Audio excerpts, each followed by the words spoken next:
आंगन है मधुबन में, ओ एक बाबा मिले मधुबन में, शिव बाबा मिले उनके तन में।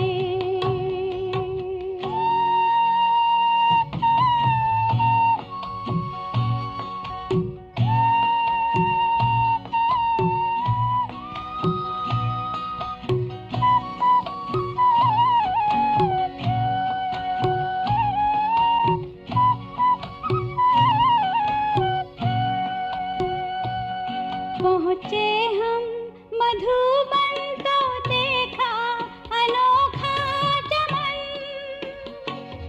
पहुँचे हम मधुबन तो देखा अनोखा चमन, जिसमें खुशबू रूहानी थी प्यारी, देखा माली अपने गुलशन में, ओ एक बाबा मिले मधुबन में, शिव बाबा मिले उनके तन में, एक बाबा मिले मधुबन में, शिव बाबा मिले उनके तन में।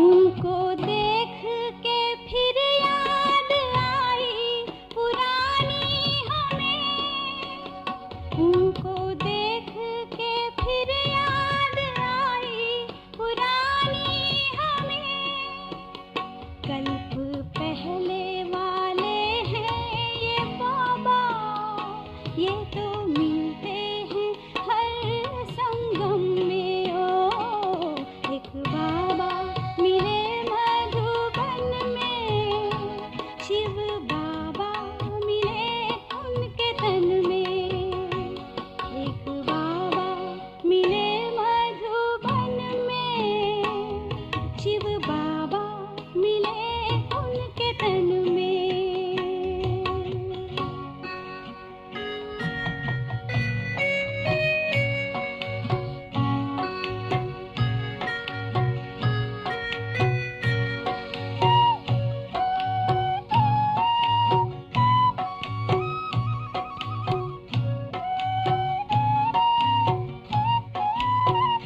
उनकी दृष्टि पड़ी हमने शक्ति पाई जो रूहानी, उनकी दृष्टि पड़ी हमने शक्ति पाई जो रूहानी, पाया जन्मों का खोया सहारा, नूर पाया था उनने नैन में, ओ एक बाबा मिले मधुबन में, शिव बाबा मिले उनके तन में, एक बाबा मिले मधुबन में, शिव बाबा मिले उनके तन में, एक बाबा मिले मधुबन में, शिव बाबा मिले उनके तन में, दोनों बाबा मिले एक आंगन में, वो आंगन है मधुबन में, ओ एक बाबा मिले मधुबन में, शिव बाबा मिले उनके तन में।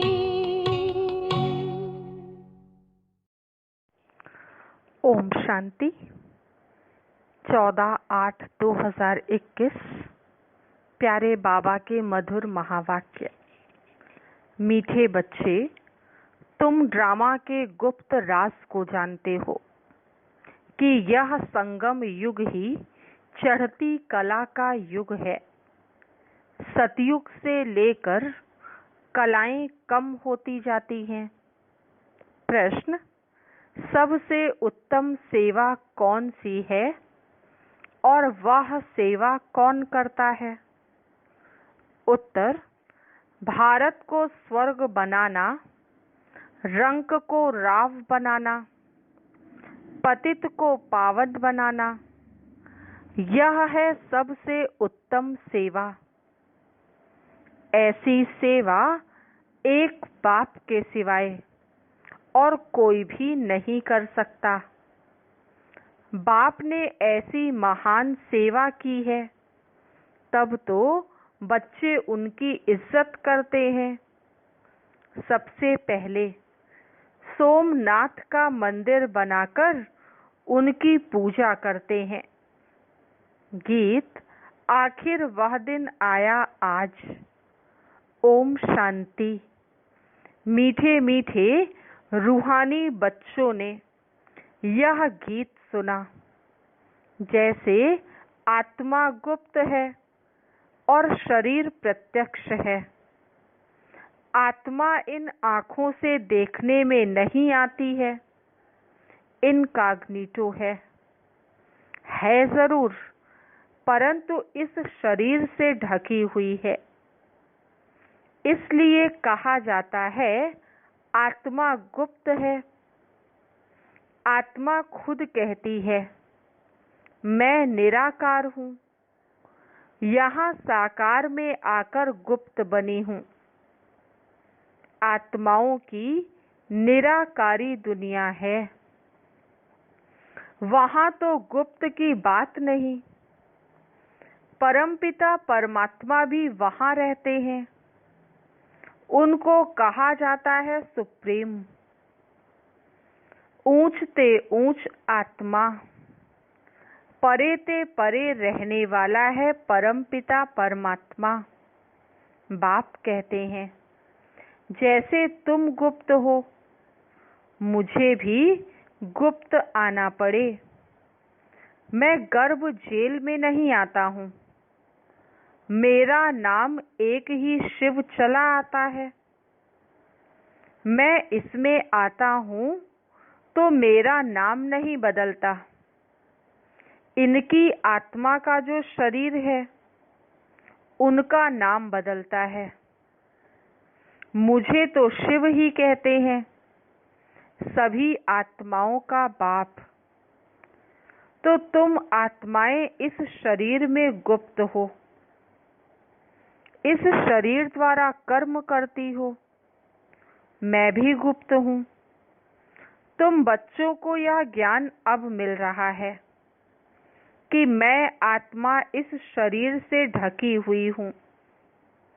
आत्मा है इनकॉग्निटो, शरीर है कॉग्निटो। मैं भी अशरीरी हूँ। बाप इनकॉग्निटो इस शरीर द्वारा सुनाते हैं। तुम भी इनकॉग्निटो हो, शरीर द्वारा सुनते हो। तुम जानते हो बाबा आया हुआ है। बाप आते हैं भारत को फिर से गरीब से साहूकार बनाने। तुम कहेंगे हमारा भारत गरीब है। सब जानते हैं, परंतु उनको कोई पता ही नहीं कि हमारा भारत साहूकार कब था, कैसे था। तुम बच्चों को बहुत नशा है।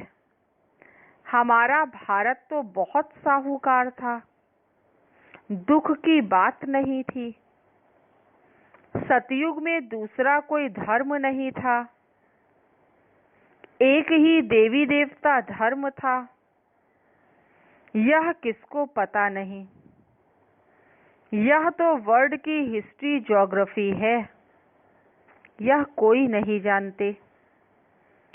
अभी तुम अच्छी रीति समझते हो भारत हमारा बहुत साहूकार था, अभी बहुत गरीब है। अब फिर बाप आए हैं साहूकार बनाने। भारत सतयुग में बहुत साहूकार था, जबकि देवी देवताओं का राज्य था। फिर राज्य कहाँ चला गया? यह कोई नहीं जानते। ऋषि मुनि आदि भी कहते, हम रचता और रचना को नहीं जानते हैं। बाप कहते हैं, सतयुग में इन देवी देवताओं को रचता रचना का ज्ञान नहीं था। आदि मध्य अंत को नहीं जानते। अगर उन्हों को यह ज्ञान हो कि हम सीढ़ी उतरते रसातल में जाएंगे, तो बादशाही का सुख भी ना रहे, चिंता लग जाए। अभी तुमको चिंता लगी हुई है कि हम तमो प्रधान से सतो प्रधान कैसे बने। हम आत्माएं जो निराकारी दुनिया में रहती थी, वहां से फिर कैसे सुख धाम में आई, यह भी ज्ञान है। हम अभी चढ़ती कला में हैं। यह 84 जन्मों की सीढ़ी है। इसके बीच में क्या होता है, यह भी तुम जानते हो। सतयुग में सब तो नहीं आएंगे। ड्रामा अनुसार हर एक एक्टर नंबरवार अपने अपने समय पर आकर पार्ट बजाएंगे। अभी तुम बच्चे जानते हो। गरीब निवास किसको कहा जाता है, दुनिया नहीं जानती। गीत में भी सुना, आखिर वह दिन आया आज। यह सब है भक्ति। भगवान कब आकर हम भक्तों को इस भक्ति मार्ग से छुड़ाए सदगति में ले जाते हैं, यह भी समझा है। राम राज्य रावण राज्य किस चीज का नाम है, यह भी कोई मनुष्य नहीं जानते।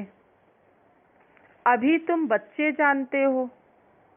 बाबा फिर से आया है इस शरीर में। शिव जयंती भी मनाते हैं, तो शिव जरूर आते हैं। ऐसे भी नहीं कहते, मैं कृष्ण के तन में आता हूँ। नहीं, बाप कहते हैं, कृष्ण की आत्मा ने 84 जन्म लिए हैं। जो पहले नंबर में था, वह अब अंत में है। तत्त्वम। मैं तो आता ही हूँ साधारण तन में। तुमको आकर बतलाता हूँ, तुम कैसे 84 जन्म लेते हो। इस समय देवता धर्म का तो एक भी अपने को समझते नहीं है, क्योंकि सतयुग को बहुत दूर ले गए हैं। कल्प की आयु लाखों वर्ष लिख दी है। वास्तव में ड्रामा की हिस्ट्री तो बहुत छोटी है। इसमें कोई धर्म की 500 वर्ष की, कोई की 2500 वर्ष की हिस्ट्री है। तुम्हारी हिस्ट्री है 5000 वर्ष की। देवता धर्म वाले ही स्वर्ग में आएंगे, और धर्म तो आते ही बाद में हैं। देवता धर्म वाले ही और धर्मों में कन्वर्ट हो गए हैं। ड्रामा अनुसार फिर भी ऐसे ही कन्वर्ट हो जाएंगे, फिर अपने अपने धर्म में लौट कर आएंगे। बाप समझाते हैं, बच्चे तुम तो विश्व के मालिक थे। तुम अभी समझते हो बाबा स्वर्ग की स्थापना करने वाला है, तो हम क्यों नहीं स्वर्ग में होंगे। बाप से हम वर्षा जरूर लेंगे। तो इससे सिद्ध होता है कि यह हमारे धर्म का है। जो नहीं होगा वह आएंगे ही नहीं। कहेंगे पराये धर्म में क्यों जाएं। तुम बच्चे जानते हो, सतयुग नई दुनिया में देवताओं को बहुत सुख थे। सोने के महल थे। सोमनाथ के मंदिर में कितना सोना था, ऐसा कोई दूसरा मंदिर होता ही नहीं। उसमें बहुत हीरे जवाहरात थे। बौद्ध आदि के कोई हीरे जवाहरों के महल नहीं होंगे। तुम बच्चों को जिस बाप ने इतना ऊंचा बनाया है, उनकी तुमने कितनी इज्जत रखी है। जो अच्छा कर्म करके जाते हैं, उनकी इज्जत रखी जाती है। अभी तुम जानते हो, सबसे अच्छे कर्म पतित पावन बाप ही करके जाते हैं। तुम्हारी आत्मा कहती है, सबसे उत्तम सेवा बेहद का बाप आकर करते हैं। हमको रंक से राव, बेगर से प्रिंस बनाते हैं। जो भारत को स्वर्ग बनाते हैं, उनकी भी इज्जत कोई नहीं रखते। तुम जानते हो, ऊंच से ऊंच मंदिर गाया हुआ है सोमनाथ का, जिसको लूट ले गए। लक्ष्मी नारायण के मंदिर को कभी कोई ने लूटा नहीं है, सोमनाथ के मंदिर को लूटा है। भक्ति मार्ग में यह बहुत धनवान होते हैं। राजाओं में भी नंबर वार होते हैं ना। जो ऊंच मर्तबे वाले होते हैं, उनकी छोटी मर्तबे वाले इज्जत करते हैं। दरबार में भी नंबर वार बैठते हैं। बाबा तो अनुभवी है ना। यहाँ की दरबार है पतित राजाओं की। पावन राजाओं की दरबार कैसी होगी, जबकि उन्हों के पास इतना धन होगा तो उन्हों का घर भी इतना ही अच्छा होगा। अभी तुम जानते हो, बाबा हमको पढ़ा रहे हैं, स्वर्ग की स्थापना करा रहे हैं। हम महाराजा महारानी स्वर्ग के बनते हैं, फिर हम गिरते हैं। फिर हम पहले शिव बाबा के पुजारी बनेंगे। जिसने स्वर्ग का मालिक बनाया, उनकी हम पूजा करेंगे। वह हमको बहुत साहूकार बनाते हैं।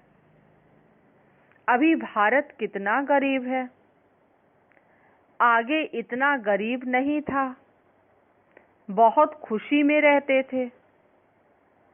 जो जमीन 500 रुपए में ली थी, वह आज 5000 में भी नहीं मिलती है।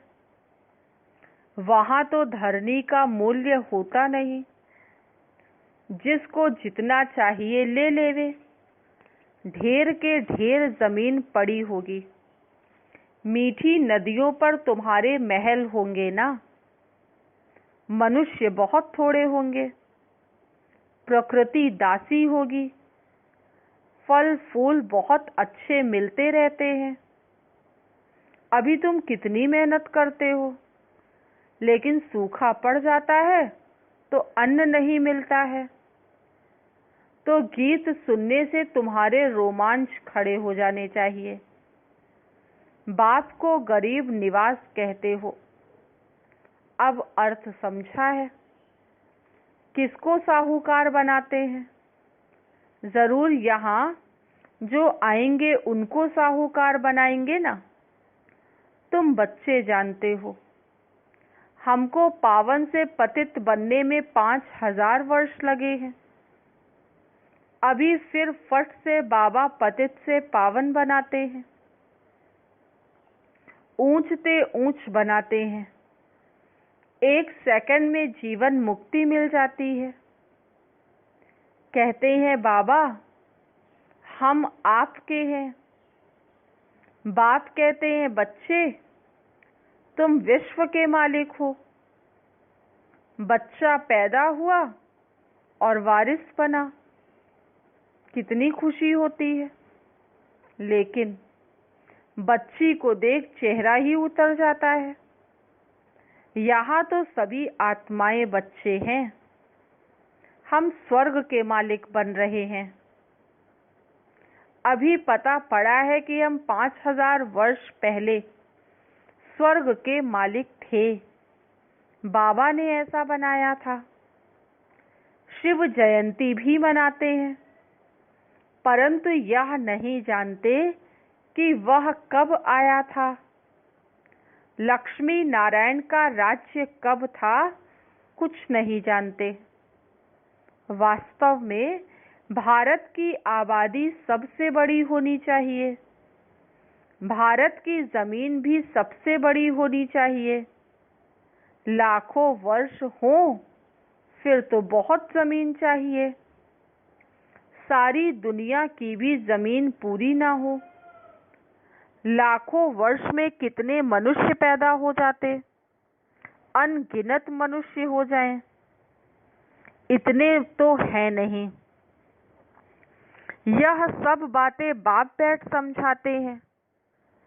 मनुष्य सुनते हैं तो कहते हैं यह बातें तो कब नहीं सुनी, ना कोई शास्त्रों में पढ़ी, यह तो वंडरफुल बातें हैं। अभी तुम बच्चों की बुद्धि में सारे चक्र की नॉलेज है। यह बहुत जन्मों के अंत में अब पतित आत्मा है। जो सतो प्रधान था सो अब तमो प्रधान है, फिर सतो प्रधान बनना है। तुम आत्माओं को अब शिक्षा मिल रही है। आत्मा शरीर द्वारा सुनती है तो शरीर झूलता है, क्योंकि आत्मा सुनती है ना। बरोबर हम आत्मा ने 84 जन्म लिए हैं, 84 माँ बाप जरूर मिले होंगे, यह भी हिसाब है ना। बुद्धि में आता है 84 जन्म लेते हैं, फिर और कमती जन्म वाले भी होंगे। मिनिमम मैक्सिमम का हिसाब होगा ना। बाप बैठ समझाते हैं, शास्त्रों में क्या क्या लिख दिया है। तुम्हारे लिए तो फिर भी 84 जन्म कहते हैं, मेरे लिए तो अनगिनत बेशुमार जन्म कह दिया है। कण कण में बस जिधर देखता हूँ तू ही तू, कृष्ण ही कृष्ण है। मथुरा वृंदावन में कहते हैं कृष्ण सर्वव्यापी है। राधे पंथ वाले फिर कहेंगे राधे ही राधे, कहेंगे हम राधा स्वामी हैं, कृष्ण स्वामी और हैं। वह राधे को मानते हैं, जिधर देखता हूँ राधे ही राधे, तुम भी राधे हम भी राधे। अब बाप बैठ समझाते हैं, बरोबर मैं गरीब निवाज हूँ ना। भारत ही सबसे साहूकार था, अभी सबसे गरीब बना है, इसलिए मुझे भारत में ही आना पड़े। यह बना बनाया ड्रामा है, इसमें जरा भी फर्क नहीं हो सकता। यह यूज ड्रामा है। ड्रामा जो शूट हुआ वह हूबहू रिपीट होगा। ड्रामा का भी पता होना चाहिए। ड्रामा माना ड्रामा, वह होता है हद का ड्रामा, यह है बेहद का ड्रामा। इसके आदि मध्य अंत को कोई नहीं जानते। तो गरीब निवाज भगवान को ही मानेंगे ना, कृष्ण को नहीं मानेंगे। कृष्ण तो धनवान सतयुग का प्रिंस बनता है, भगवान को तो अपना शरीर है नहीं। वह आकर तुम बच्चों को धनवान बनाते हैं, तुमको राजयोग की शिक्षा देते हैं। वह भी पढ़ाई से बैरिस्टर आदि बनते हैं, फिर कमाई करते हैं। बाप भी तुमको अभी पढ़ाते हैं।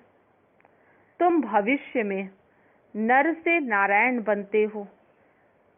तुम्हारा जन्म तो होगा ना, ऐसे तो नहीं स्वर्ग कोई समुद्र से निकल आएगा। कृष्ण ने भी जन्म लिया ना, कंसपुरी आदि तो उस समय थी नहीं। कृष्ण का कितना नाम गाया जाता है, उनके बाप का नाम ही नहीं। उनका बाप कहाँ है, जरूर राजा का बच्चा होगा ना।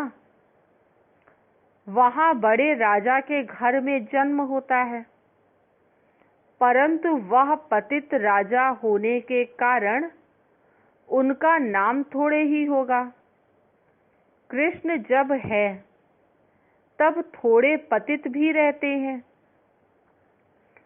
जब वह बिल्कुल खलास हो जाते हैं तब वह गद्दी पर बैठते हैं, अपना राज्य लेते हैं। तब ही उनका संवत शुरू होता है। लक्ष्मी नारायण से संवत शुरू होता है। तुम पूरा हिसाब लिखते हो। इनका राज्य इतना समय, फिर इनका राज्य इतना समय, तो मनुष्य समझेंगे यह तो कल्प की आयु बड़ी हो ही नहीं सकती। 5000 वर्ष का पूरा हिसाब है। अच्छा, मीठे मीठे सिकीलधे बच्चों प्रति माता पिता बाप दादा का याद प्यार और गुड मॉर्निंग।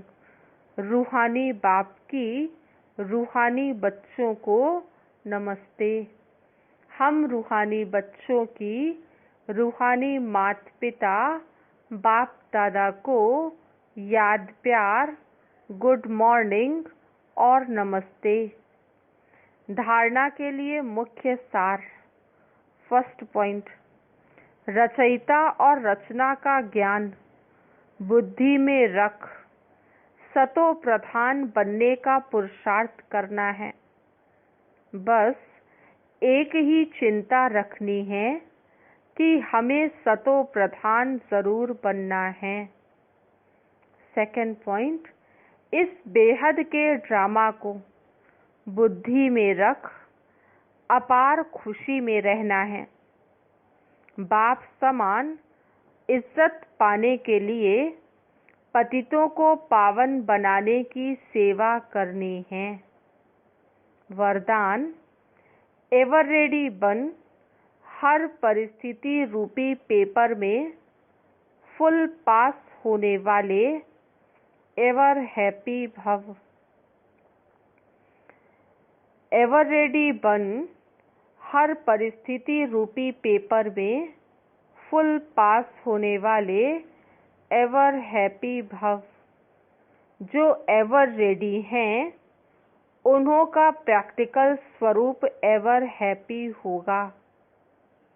कोई भी परिस्थिति रूपी पेपर व प्राकृतिक आपदा द्वारा आया हुआ पेपर व कोई भी शारीरिक कर्म भोग रूपी पेपर आ जाए, इन सब प्रकार के पेपर्स में फुल पास होने वाले को ही एवर रेडी कहेंगे। जैसे समय किसके लिए रुकता नहीं, ऐसे कभी कोई भी रुकावट रोक ना सके माया के सूक्ष्म व स्थूल विघ्न का एक सेकंड में समाप्त हो जाए, तब एवर हैप्पी रह सकेंगे। स्लोगन, समय पर सर्व शक्तियों को कार्य में लगाना अर्थात मास्टर सर्वशक्तिमान बनना। समय पर सर्व शक्तियों को कार्य में लगाना अर्थात मास्टर सर्वशक्तिवान बनना। ओम शांति।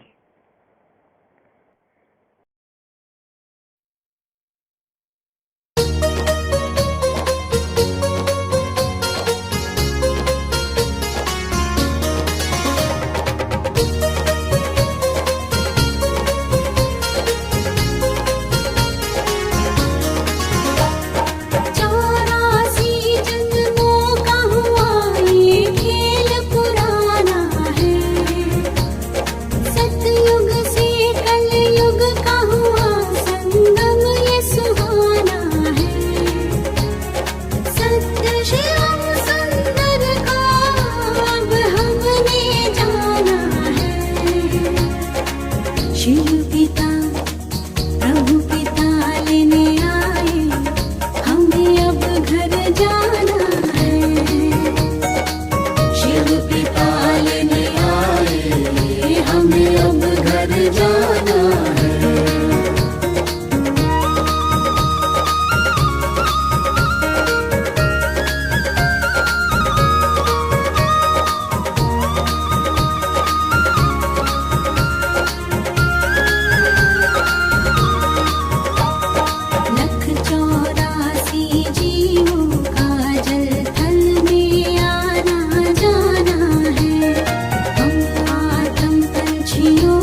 पिता प्रभु पिता लेने आए, हमें अब घर जाना